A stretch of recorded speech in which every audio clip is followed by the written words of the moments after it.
or whatever. Hanukkah, The holidays. Kwanzaa. Yeah. Admittedly, I know the least of those three. I know the least about Kwanzaa. But I'm also pretty ignorant when it comes to Hanukkah. Like I'm not gonna pretend to be the knowledge keeper of any knowledge that I don't have. Right. And Hanukkah and Kwanzaa are ones I just don't know about. I think, and you know what? Honestly, I think I said something much to this effect a year ago. And then I think I told myself that I was going to become more learned. Like, I think I said it in the podcast. Right. I was like, I'm going to become more learned about these things because I'm admittedly ignorant.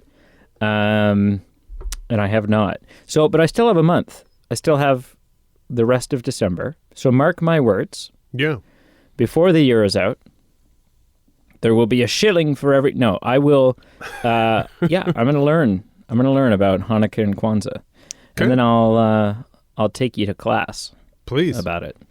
I look forward to it. I am good. I look forward to this expansion of learning new things that you will take me on in a few weeks. You're going to have to forget some other things. Right? Like make room. Yeah, I guess.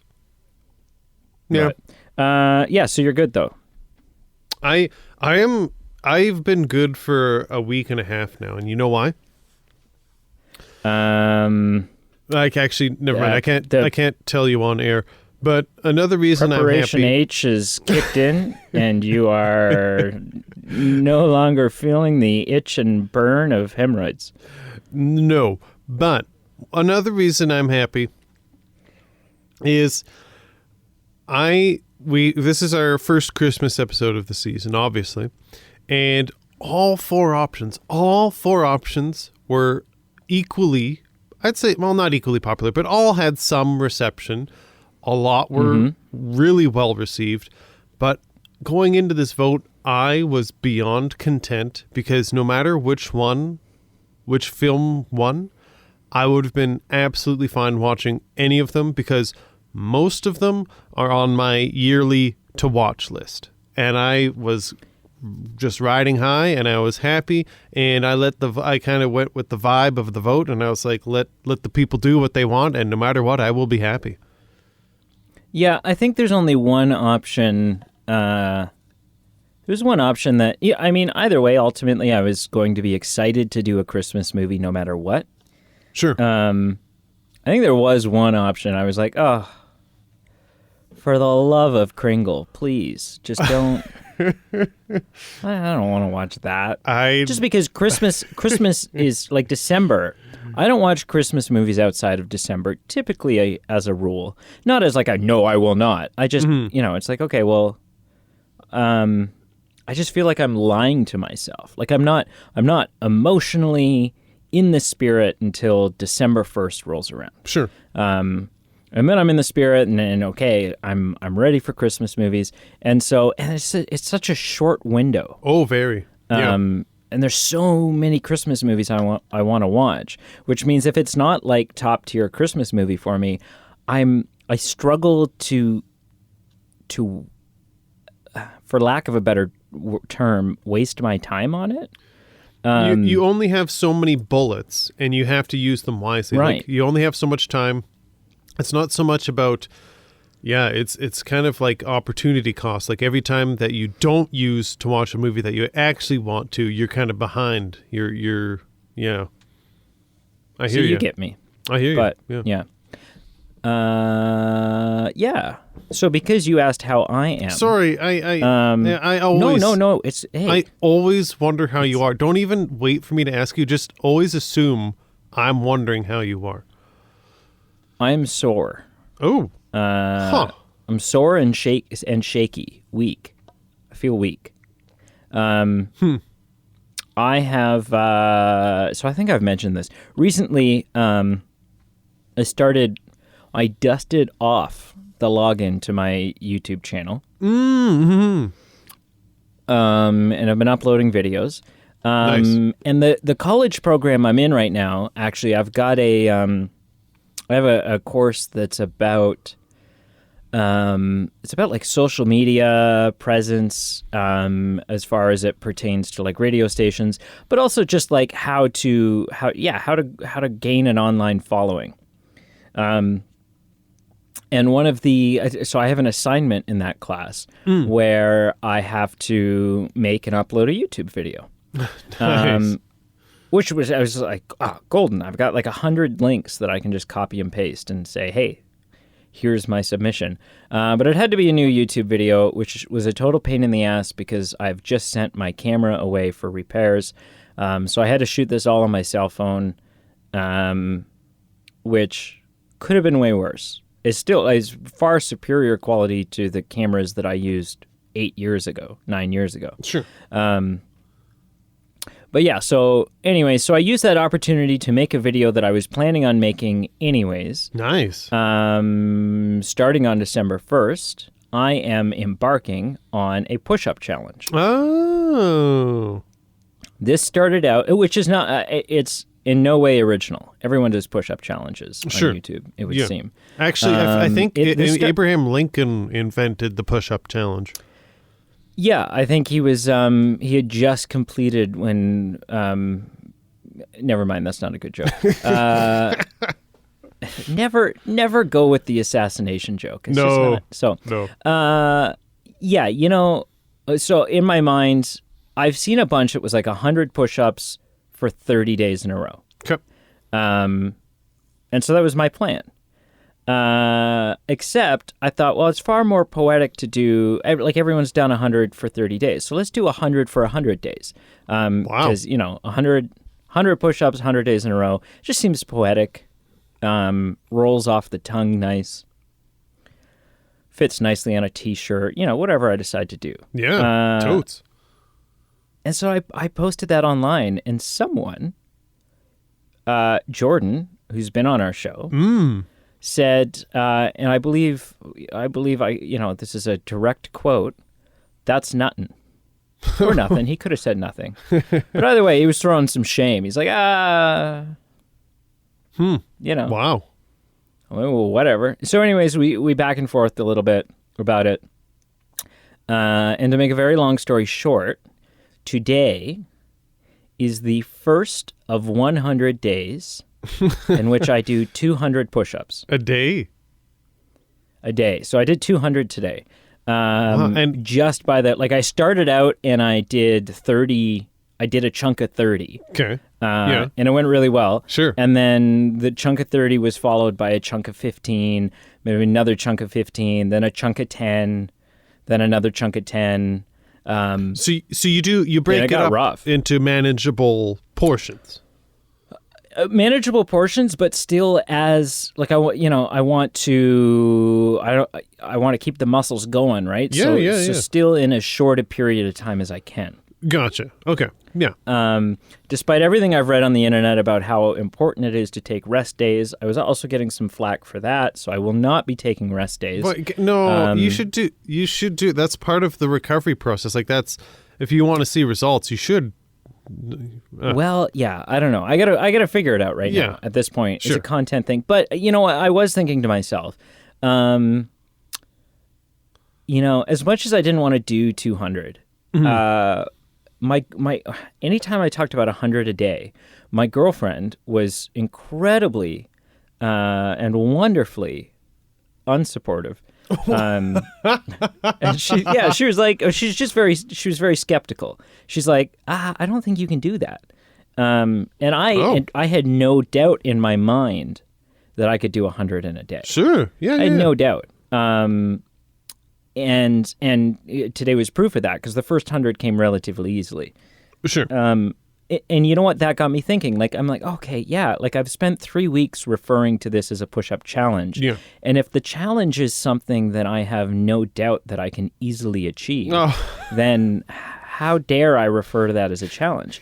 Like, a challenge needs to be something that going into, there feels like a relatively good chance that I won't succeed, that I can't do this.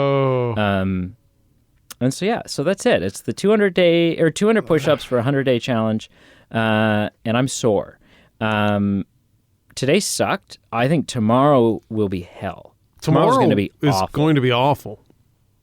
And I think day 3 is probably going to be worse. The anus of hell. Yes. And then I'm hoping at some point, day 4 will probably also suck. I'm hoping, by day 7 or so, I'm starting to notice, okay, like, instead of 30 in the first run, I did 45. Sure.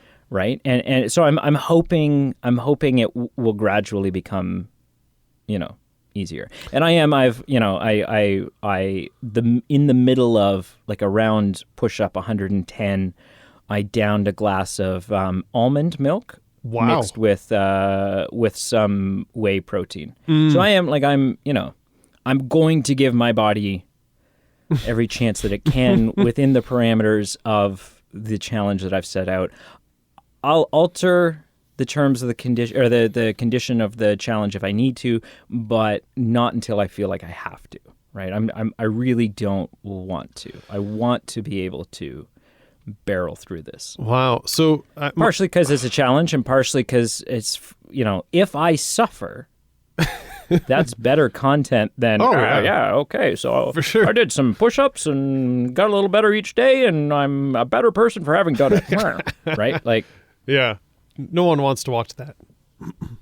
Yeah, I'd rather the video end and people go, "Oh shit, he should have got Johnny Knoxville to set that up. That was intense. That was miserable."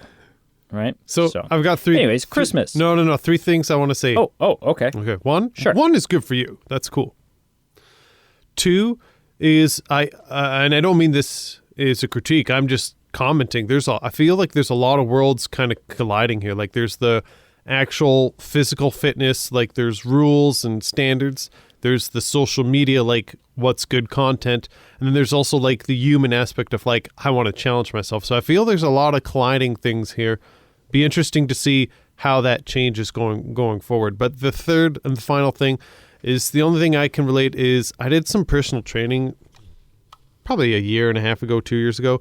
And there were times where like the next day my body just hurt.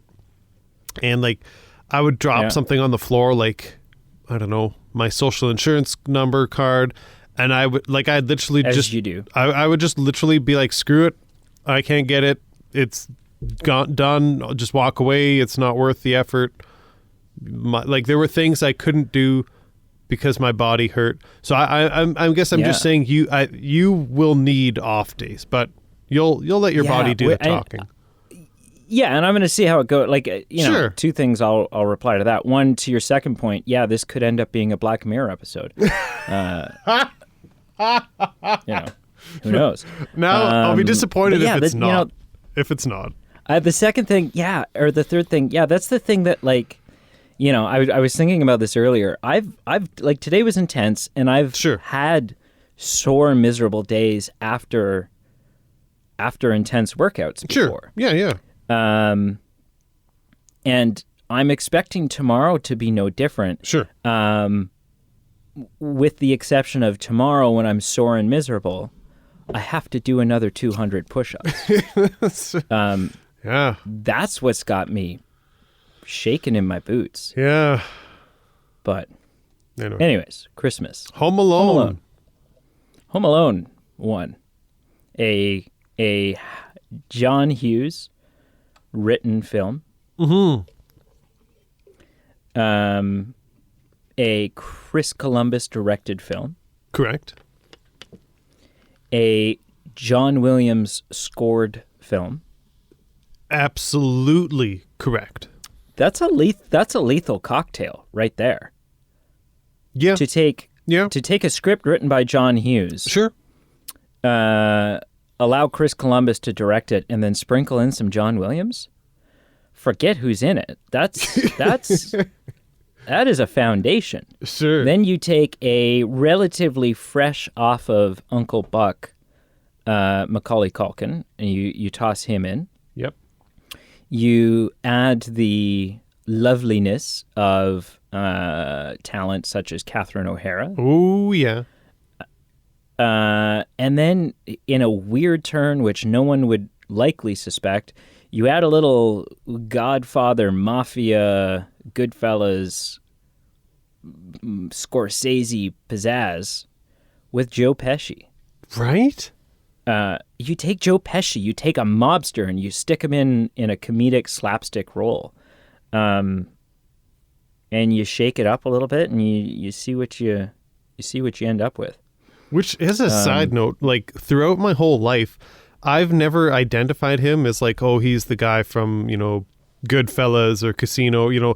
Other notable Joe Pesci roles. He's always just been Harry, one half of the Wet Bandits. Always Harry. And it's been more in like the modern day of my life that it's been like, oh, he actually has this actual career that's not just like this slapstick villain. But I don't believe it. He has a career that is actually relatively contrast to Harry, one half of the Wet Bandits. Yeah. Right? Right. Like it's kind of one of those, like I wonder when they pitched it to him if it was, oh, this seems like a long shot. Joe's not going to say yes to this, but we'll see. We'll see. Maybe we'll see if he says yes without him reading it. We'll pitch it to him in a way that he's a thug, he's a villain, he's a bad guy, he's a thief, and we'll just kind of. We'll leave heads getting lit on fire and nut shots out of it. I feel like when they were like doing this, they contacted the backup and they're like, "You've pretty much got the role. Like we've emailed someone else. They're not even going to respond to our email. Well, I guess it's 1990, so no email. But we've mailed someone. He's not even going to read the letter. He won't even respond." So you've pretty much got it. Like backup, you've got this. Yeah. You must have some trivia. I do. And this week it's not in the form of a question. And it rarely is. It's been a while since I've asked a question, and it's just these things, the way it fit this week, again, it wasn't the best question per se. It would have been kind of just like a very leapy question. I guess I could. Okay. Well. Yeah. All right. You know what? I could. I'm going to make one question. I'm going to drop some information, then I will drop the question. So, make it your Christmas present to me. So, of note, and we might get to this, John Candy's in this, obviously. Did not receive his weight in gold for being in this film. He only received less than $500. It was like $400 and change. So he did it really as a favor to Columbus and Hughes, and mixed reviews. Some people, because they were both. Did Columbus? I know Hughes wrote Uncle Buck. Did Columbus direct it? He must have. I'm wondering if he did. I don't know. I can't answer that definitively. But okay. John Candy came on basically like on his own time as a favor. So something else of note, I didn't know this, but apparently Christopher Columbus was supposed to direct National Lampoon's Christmas Vacation, but before shooting started, he backed out because he kind of clashed with Chevy Chase. Yeah. They didn't get along. And you know what? I've heard, honestly, this is one of those really sad things that sure. I'm going to tell you, and you're going to wish I hadn't. Apparently Chase is a total asshole. Like, oh yeah, not a great guy to work with. To be honest, miserable dick to work with. I did not know that. But I'm not surprised to hear it, if that makes sense. Like I'm not. There'd be like if you said that about Tom Hanks, I would have been heartbroken and surprised. Right. With Chevy Chase, I'm like, I get it. So yeah. No, apparently Chevy Chase is, not I'm not the guy you want to work with. I don't dislike Chevy Chase, but I'm not big on Chevy Chase. So I'm not as heartbroken as others could be. I don't care for him in any role other than Clark Griswold. Oh, sure. Like that's Yep. Yep. Yeah. I would be not doing my job if I didn't make a Kelsey Grammer reference every chance that I got. Apparently he was he written for? No. He was given the opportunity to be the uncle, Uncle Frank, but he was unavailable. And the actor they got is not too dissimilar. Yeah, kind of like a quirky, kind of odd, a deep duck, deep voice, balding. Yeah. I mean, the best line in this movie is, "Look what you did, you little jerk." Yeah, it's one for sure. That moment's so wonderful because there's this entire family who's just like, the parents aren't even like, "Oh, okay, Frank." Like that's, everyone's like, "Yeah, you little ass." Everyone's like, "Yeah, what he said." Apparently the exterior of this house, if it looks familiar, it was used in many films such as Ferris Bueller's Day Off, Breakfast Club, Planes, Trains, Automobiles, and obviously Uncle Buck. But right, which are all Hughes films? Mostly. I think they're all John Hughes films. What are Ferris Bueller and Breakfast Club Hughes? Breakfast Club for sure. Oh, really? Oh, wow. Oh, yeah. Like Breakfast Club, Pretty in Pink, 16 Candles. Those are all John Hughes. Dang. Dang. I think Ferris Bueller is too. Like, I think it's part of that collection of untouchables. Jeez. Yeah. But my actual question for you, it's true or false?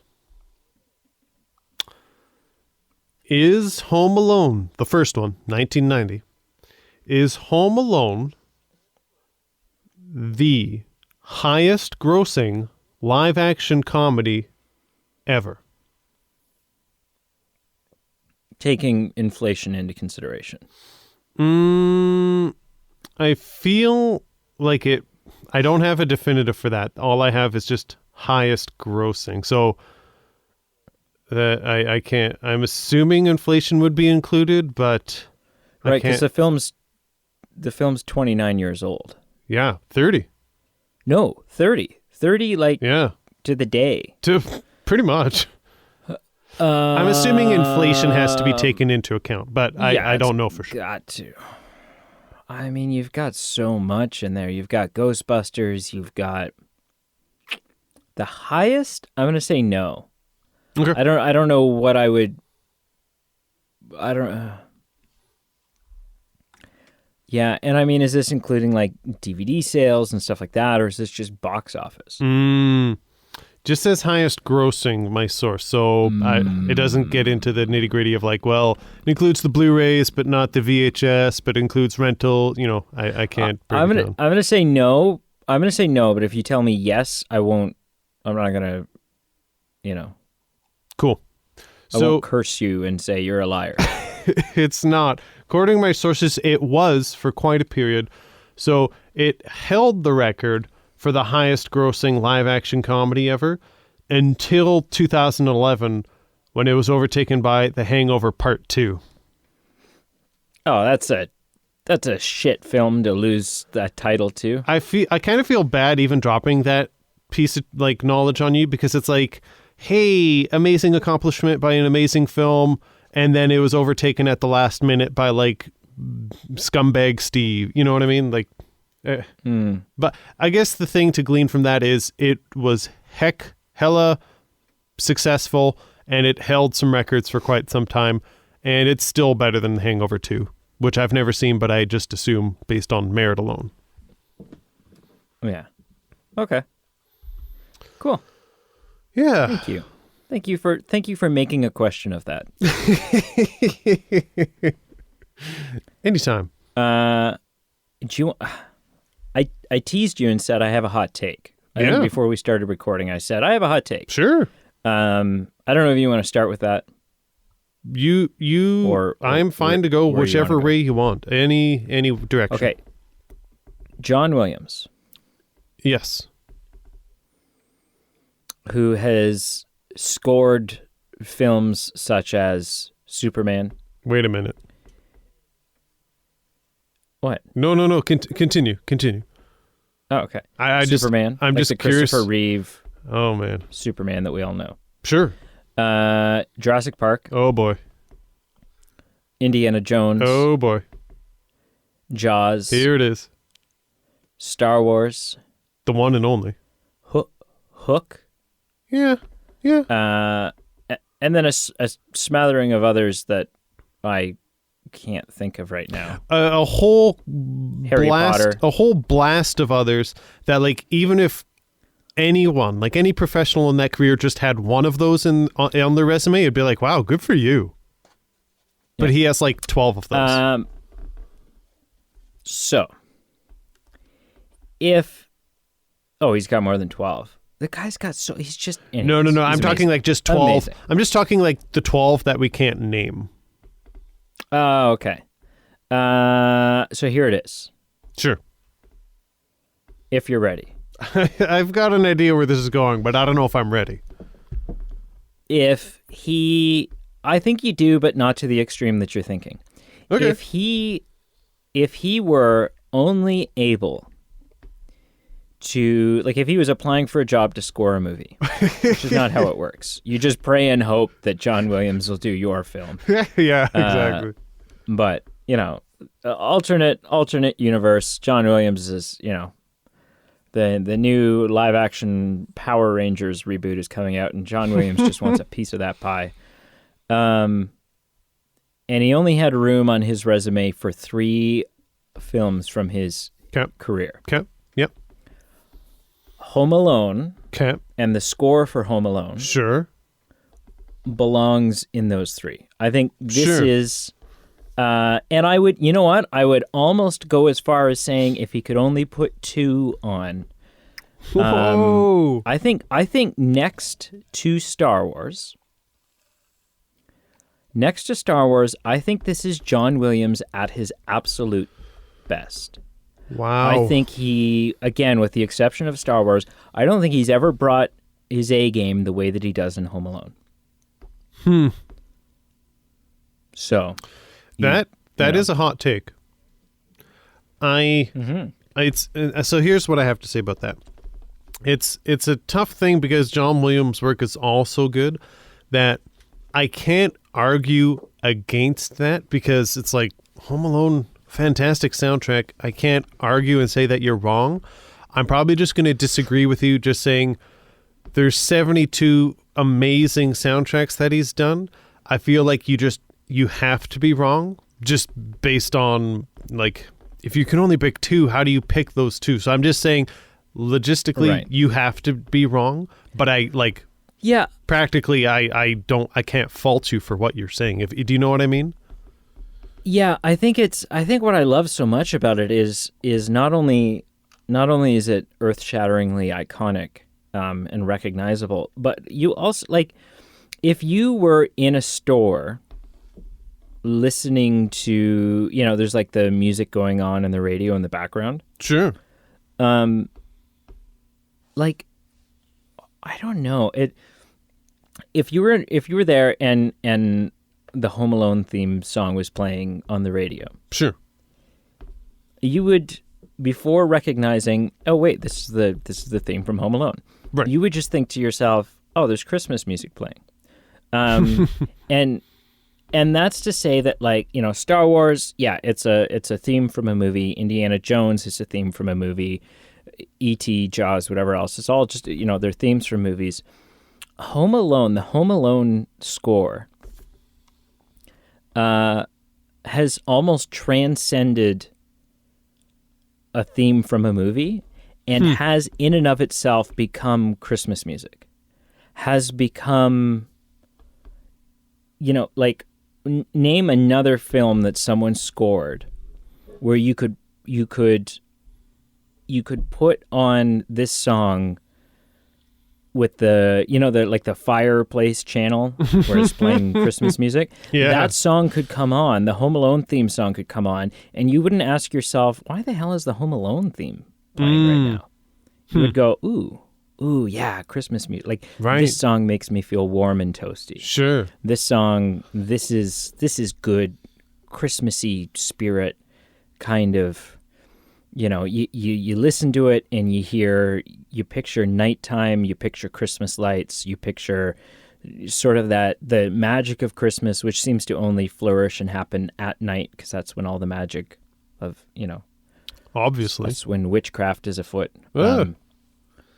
But yeah, no, I don't know, man. Anyways, I say top 3. Yeah. Argument could be made for second. You've made me crack out the list, and like I'm just looking, like you've got Star Wars, like you said, you've got Indiana Jones, you've got Home Alone, you've got Jurassic Park, you've got Schindler's List, you've got Saving Private Ryan, you've got Harry Potter, you've got Catch Me If You Can. Like, I think I'm taking I think I'm taking the agnostic approach to this, to saying we can't know. There's no way for us to know which 2 are the best, and I just don't think I can't make that call. But so for that reason, I disagree with you. I'm like, how can we even know that these are the 2 best ones? But for everything you've said, I'm in agreement. It's great. It's such a hit.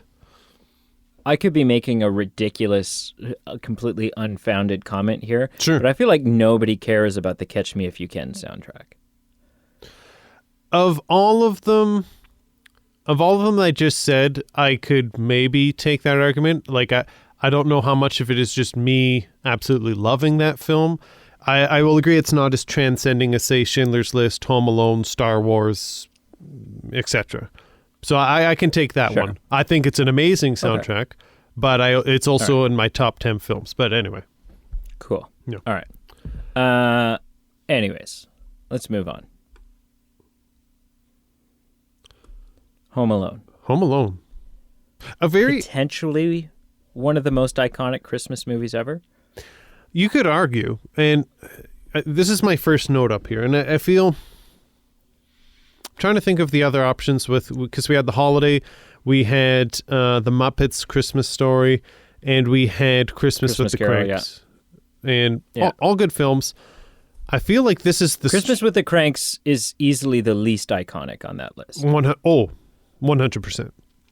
Still an amazing movie. Still an amazing film. A highly underrated film. If you haven't seen it, I think it's one of the more recent... one of the last Christmas classics that have come along. Yes. I'll take that. Yeah. Yeah, I feel like... So of the 4, I feel like this film has the most to lean on. And definitely of Christmas films in general. And this is my first note on here. Like, there's a lot to lean on from a story perspective. We've got self-growth, self-reliance. We've got the importance of family and the importance of loved ones and their support. We've got the importance of looking past each other's flaws, specifically family or loved ones. We've got the concept of accepting our differences, not rushing to judgment and to conclusion of others. And, I mean, maybe equally as important, we've got how to lay a beat down on good-for-nothing thieves. So I feel like there's a lot of different aspects to this film that are... there's like the warm, fuzzy things. There's the funny things that happen. But at the end of the day, like, I feel like what separates it from other Christmas films is it's just fundamentally strong. Yeah, I agree. There's so many layers to this movie. Yep. You've got the slapstick. Yep. You've got a kid that is so, like... It's perfect that it's a kid. Had to be a kid. Mm-hmm. Not only because, if you leave a teenager home alone, I mean, there's a shitty thing to do, but there's not that fear and panic of, are they okay? You get a sense of risky business. You get Tom Cruise calling call girls. You don't get Macaulay Culkin doing funny, cute things.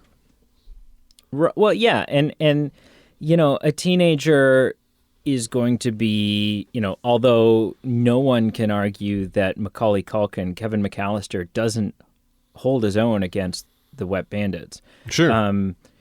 There's far less, the villains become far less scary when it's not a 9-year-old. If it's a 17-year-old, you're far more... The 17-year-old is going to be far more, is smart enough to go to the neighbor. Sure. Or to find other means of contacting the police. Yep. Dealing with it in an adult way. Whereas Kevin, you fear for, like, he's just a kid. Yep. and you as a viewer make the same error that Marv and Harry make, in that he's just a stupid kid. He's a dumb kid. He's home alone. He's scared. Whereas by this point, Kevin's not scared. He's overcome the furnace. Sure. He's bought dish soap and fabric softener and milk, whatever else. Yeah, exactly. But the other thing that makes him so wonderful as a child for this character is that Kevin has a pureness of heart. Sure. That you're not going to find elsewhere. Even in the older siblings. Whereas they see crazy old man Murphy as this crazy, creepy guy. Sure. Kevin's freaked out by the stories that he's been told, but then ultimately it's very easy to give him the benefit of the doubt. Sure. And so, yeah, there's just this pureness in him that he made off with a $1.70 toothbrush. Right. And his response is, I'm a criminal. Yeah. Like he's devastated by this. Yeah. He's heartbroken by it. And so, so there's so many layers. There's so many, it really is you might not think of it this way, but essentially it's a coming of age story. To a degree, yeah, for sure. Right? Yeah. He's a dramatically different character when the movie starts than when the movie ends. Big time. Big time. He's learned a lot about himself and about things in general. Yeah. Right. Wildly implausible movie. Yeah. Pretty much. There's no way. There's no way this 9-year-old or 8-year-old or however old Kevin is. There's no way that he's pulling off the shit that he does. No. Not a chance. No. Yeah. Not a chance. Funnily enough, there's nothing, though, having said that, having gone, this is ridiculous, there's no way this kid would pull all this off, I can't think of anything that seems fake. Right? There's not a single booby trap that when it happens you go, that wouldn't be, yes, but physics. Right? Right. Everything is pretty accurate. Yeah. Yeah. As far as the damage that would ensue from these booby traps. Yeah. I feel like independently they're pretty accurate. I think just law of averages, when you kind of put it all together, you're like, okay, at some point I think they would turn left when they should turn right. I feel like at some point they wouldn't all land, but individually, yeah, it's not ludicrous. He's not doing anything that's physically impossible. No. And also it makes sense that Marv and Harry continue. Like I was about to say, also at some point you think they would just be like, F this. Right? Yeah. Let's leave. But at the same time, maybe not, because at the end, they're still banking on the fact that he's just a friggin' kid. Like, how much luck can he have? And the fact that they're, the motivation becomes so much stronger because it's not another adult that's outsmarting them. Mm-hmm. The fact that it's a dumb kid that's outsmarting them makes their drive to literally, what was steal the TV has turned into murder this kid. Right. Yeah. bite his fingers off one by one, pulverize him, tie him up and leave him. It just makes it so much stronger because they're so angry that they're getting outsmarted by a kindergartner. Their intents, do take a bit of a dark turn. Yeah. Well, it's Christmas. Mm-hmm. Do you think the Little Nero's delivery guy, do you think that's his car or do you think that's a company car that he keeps putting dents in the bumper of? I would think his, practically speaking, but otherwise they're going to ask questions. Yeah, exactly. I've got a comment and a question for you. All right. The first comment is It looks past the, what you need for a story to kind of wrap some loose ends up. And so I get it for the sake of the story. I'm not critiquing it. I'm just kind of making a statement. I feel like when old man Marley saves Kevin from the wet bandits, it is slightly peculiar that he takes him home, but then like just leaves. Like, I'm picturing myself in that situation. And if I save a child from like death or at least like physical harm from assailants, I'm not just like dropping him off at the doorstep and saying like, well, bye. Like, I'm not leaving till like I see his parents and I see the whites in their eyes. So I do think it is kind of peculiar how he just takes Kevin home and pieces out. That's just a comment. The question. Well, he's high. Right. Like he's been taking shrooms. But I do think, it's obviously just a tie up. For sure. Like and I get it. A progression of the story. And it would be lame because then like if he's just sitting with his old man when his mom comes home, it kind of kills the vibe. So I get it. Sure. Yeah. My actual question, and I'm just asking this in a playful way because we see Kevin's parents and his family return home. And they, they're like, oh my gosh, what are we going to eat? And it's like, oh, I got milk. I got some fabric softener, yada, yada, yada. And they all kind of playfully ask, like, what else did you do while we were away? And he's like, just hung around. And everyone's like, ho, ho, ho, ho, ho, ho, ho, ho, ho.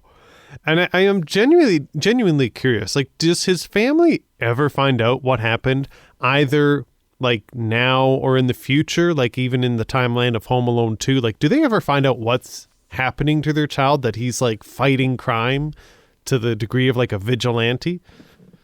Yeah, it's an interesting point. I mean, in Home Alone 2, which is incredibly strong for a sequel. Yeah.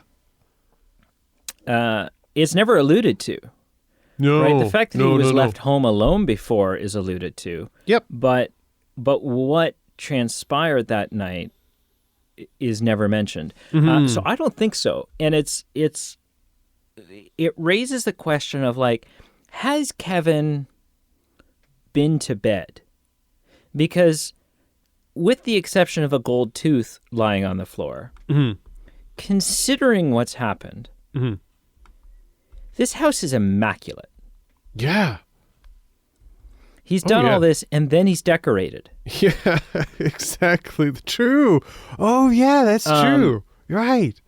And some of this is like, okay, all right. So he cleaned up his dinky cars from the floor. Yep. Yep. True. He's also removed all of the tar from the basement steps. Oh. Yeah. Right. Yeah. He's swept up all the glass from the broken bulbs beside the tree. Sure, and picked up every feather from when he tarred and feathered Harry. Right. Right. It's true. So stuff like that,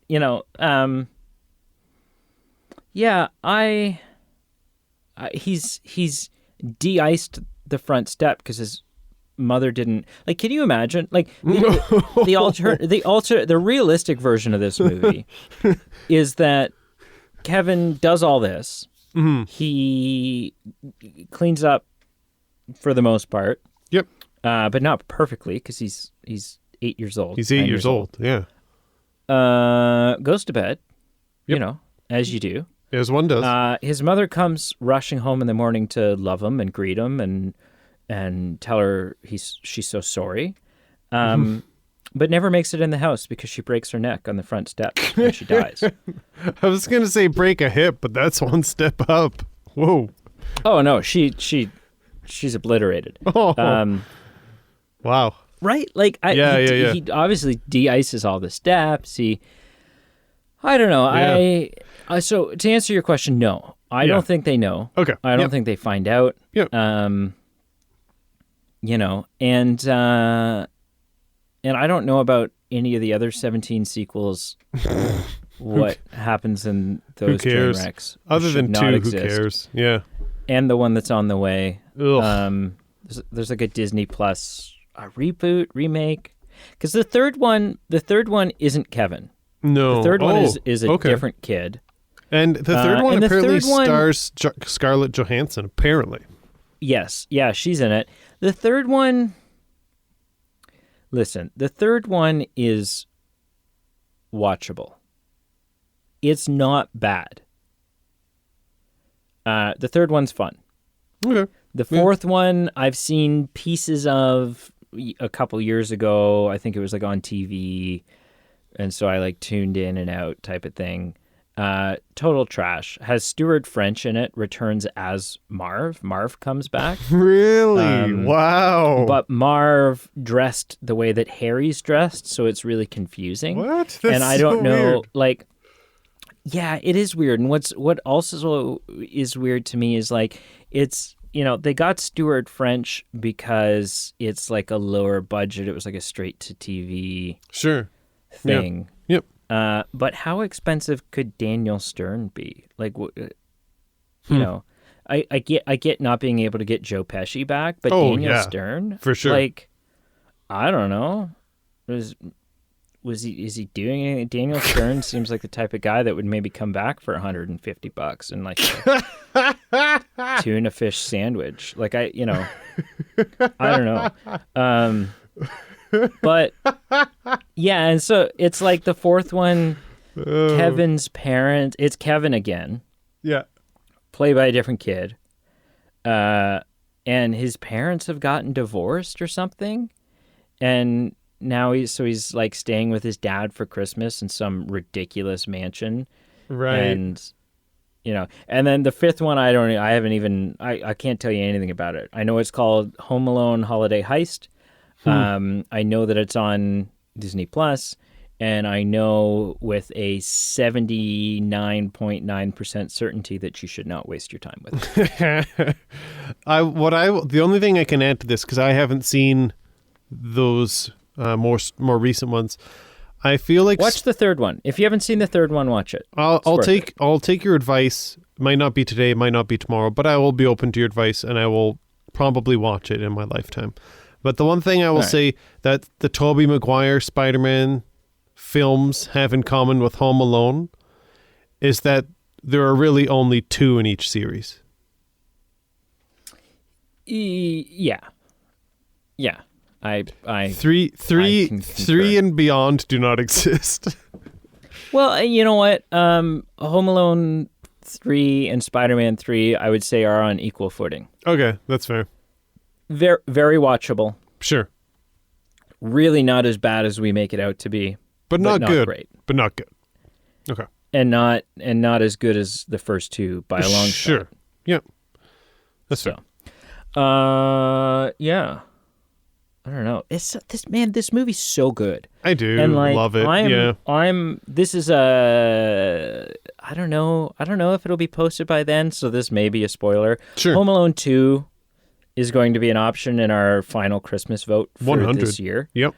And so I haven't watched it because if it does get voted in, then I want it to be relatively fresh. I don't want a big gap between when I watch it and when we record. Yep. But I've been itching. Me too. I'm ready to watch the next one. Me too. Oh, me too. And up against, I don't know, man.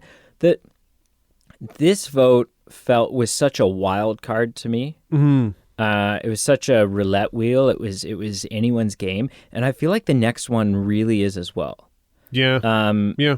There's one. The option that I maybe want to win the most, I think will get the least amount of votes, just because I think it's so niche.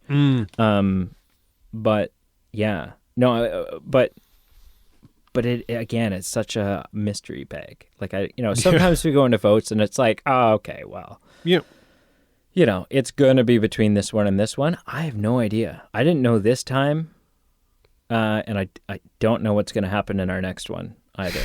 Yeah. But a big part of me hopes it's Home Alone 2. Yeah, me too. Because if not, I'll watch it. Oh, anyways. I'm watching. Yeah, I'm with you. Because again, there's so much, like, really, the second one's just a total rehash. Yeah, for sure. But it's got some great additions. Sure.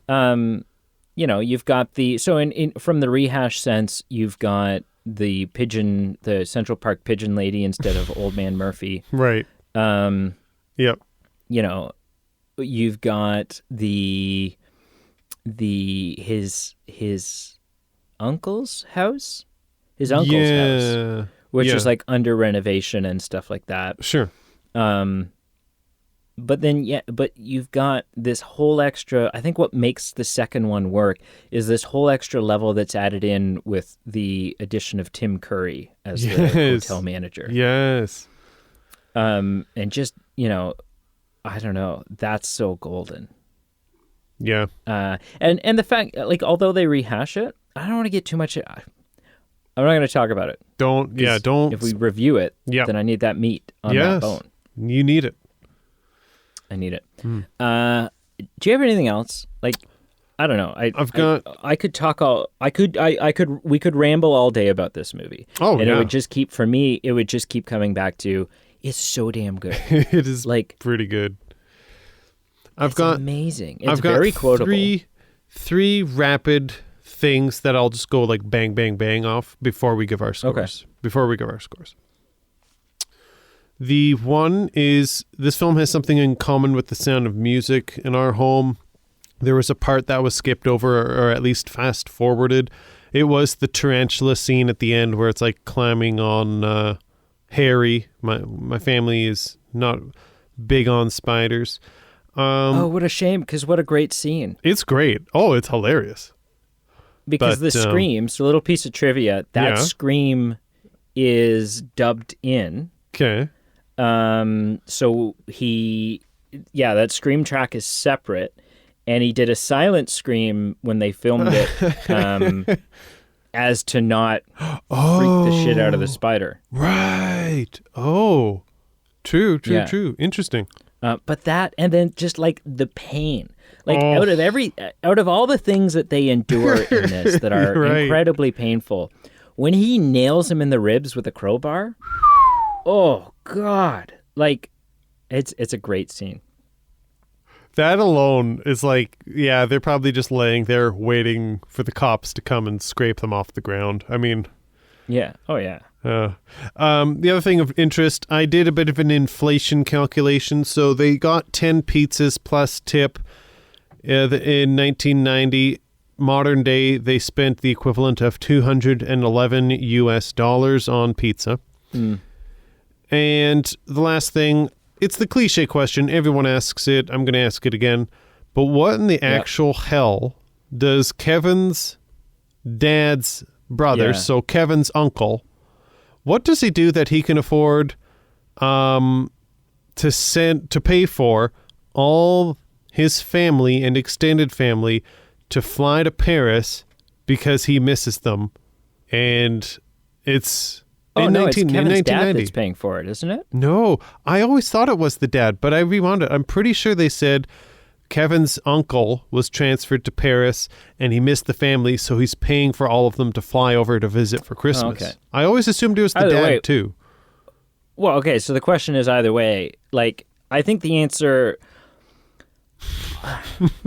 I mean, what the hell are they doing to afford this house and all these children and stuff? And it's...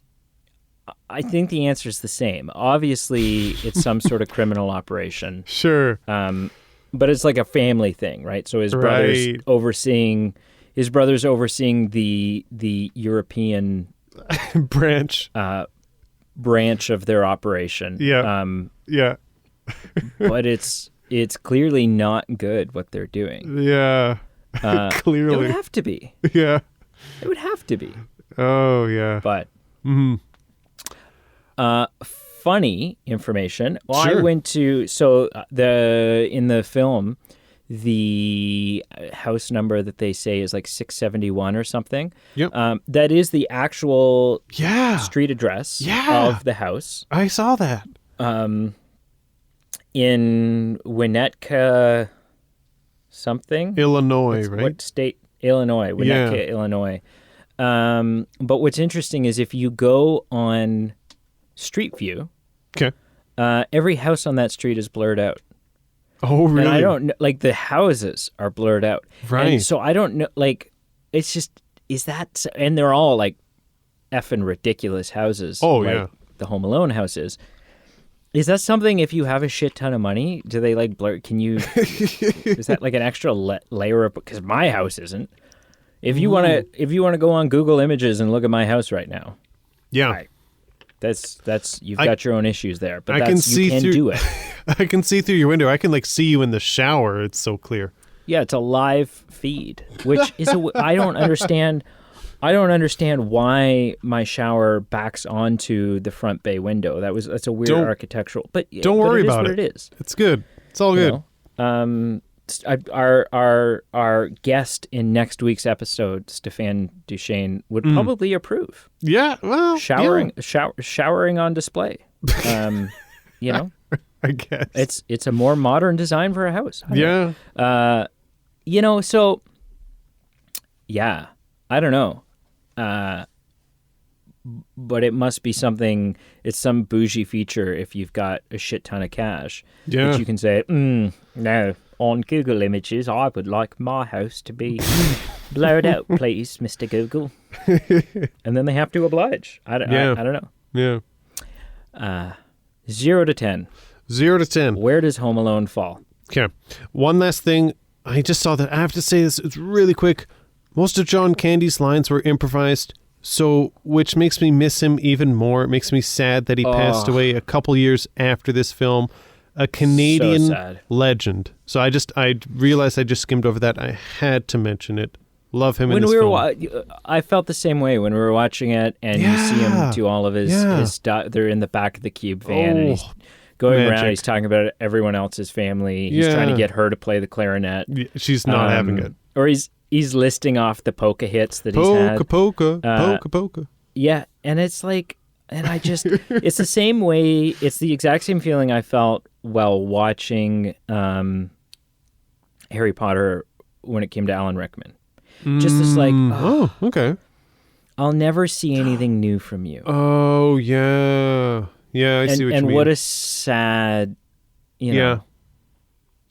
What a sad thing. Yep. But. Yeah. I gave it, on my scale, an 8.8 out of 10. So that's the highest category. I would pay a babysitter. Admirable. Pay it in theaters. Pay money to see it in theaters. Buy the popcorn. Go the whole 10 yards. On Marshall's, especially if there's like a double feature, like a first and second back-to-back Home Alone thing. Yeah, that's happening. Yeah. On Marshall's scale, I for sure gave it an 8, maybe a 9, but closer to an 8. Regardless, no matter how you slice it, very solid score. What did you give it out of 10?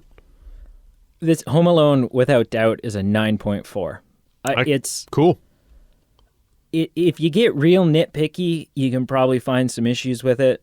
Sure. But it makes you feel so good and warm and toasty while watching it that it discourages any desire to get nitpicky. You don't want to find anything wrong with it because it's just so good.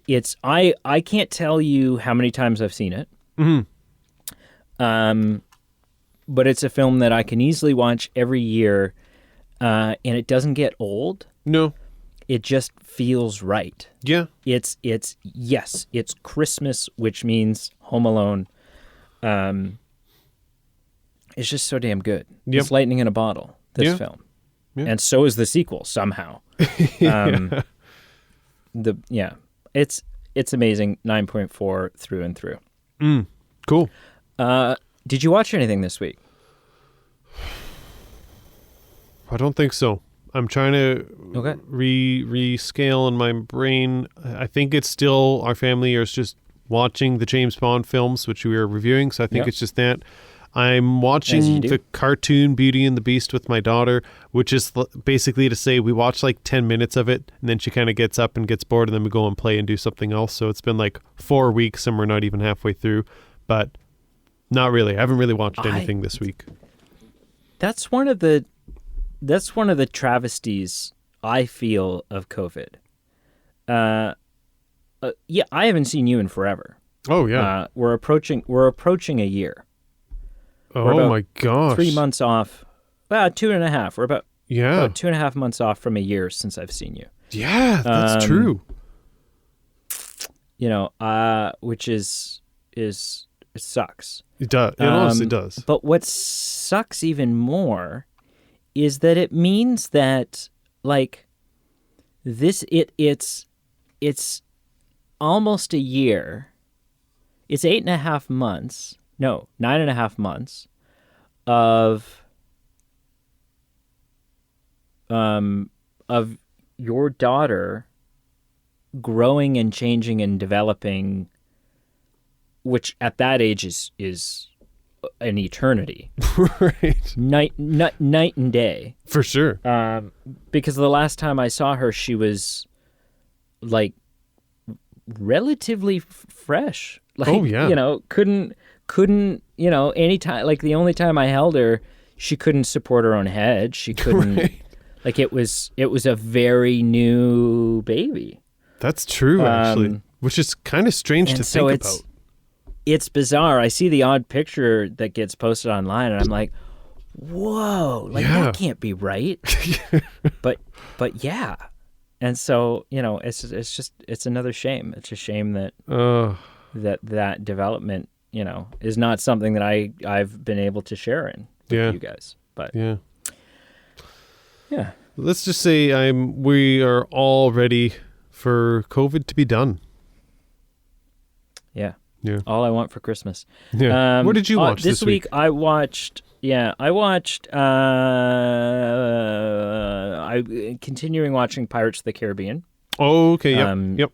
So I knocked out on Stranger Tides and Dead Men Tell No Tale, which I have all kinds of issue with Dead Men Tell No Tale. Hopefully we'll get to review them someday because it's so good except for one thing. And it's a big thing. I'm not going to get into it.